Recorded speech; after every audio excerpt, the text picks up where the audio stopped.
So we're following season 2. What an incredible finale. What a magical season. Okay. So we're following season 2, which was absolutely magical. The momentum from the death of Pablo Escobar. How do you plan, or how are you able to keep that going through season 3? Well, there's season 3.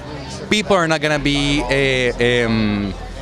no se van a defraudar. They're gonna love season 3. It's more of an ensemble cast. It's based on the Cali cartel, which was as powerful or even more powerful than the Medellin cartel.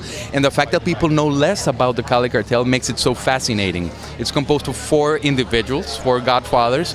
Each of them has their own personality, has their own persona, their own agenda, and each of them is fascinating. So I think people are not gonna miss Pablo, even though Wagner did an amazing job, and it's in our memory as one of the most amazing personifications ever done in the screen.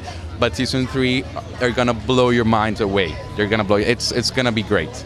So speaking of now the 4 villains, from a director standpoint, how are you able to transition from having one main villain to now we have 4 different villains, different perspective, different lives? How are you able to incorporate that in season 3? It's hard. It's hard because, in each episode, you wanted basically to have each of them to have their own episode, so it was hard because they're all so fascinating, but there's a way to balance them all, throughout the series, and there's a balance.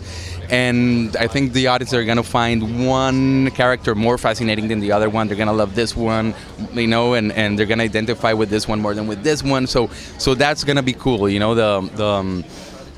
The fact that we're not centered on one single villain, but many, it's what makes season 3 so good. And we made some very bold choices. There's some scenes I'm very proud of some scenes that we've done that we've never seen on television before. And the Cali cartel is so different than the Medellin cartel. It's more cerebral, it's more strategic. Instead of using violence as their motor, they use corruption as their motor. So it's fascinating how the drug and wars evolves and starts to change, throughout time. Now, with so much going on, what do you do in your free time? I heard you are a part of the Toluca Lake Tennis Club. Is that your outlet? Is that what you do on your days off? No, I don't. Toluca, no. I'm from Colombia. My days off, it's about being with my family, going to Providencia, which is an awesome island in Colombia, watching movies. I'm a fan of América de Cali, which is a Colombian team. That is pretty amazing. And dancing, I dance salsa a lot. I love to dance salsa. That's how I spend my time if I'm not watching movies. Now, have you been to that restaurant? It's called Andres Carne de Res. It's very famous. It's great. It's fantastic. There's a lot of energy. I recommend everyone to go to Andres Carne de Res if you have a chance when you visit Bogota. So what's next for you? Now, I know Narcos we still have season 3, which is premiering now, and there's also season 4. Is there anything else you have in line?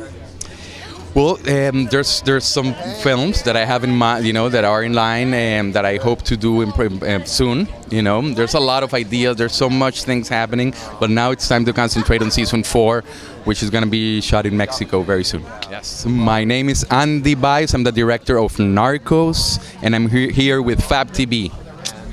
It's a pleasure.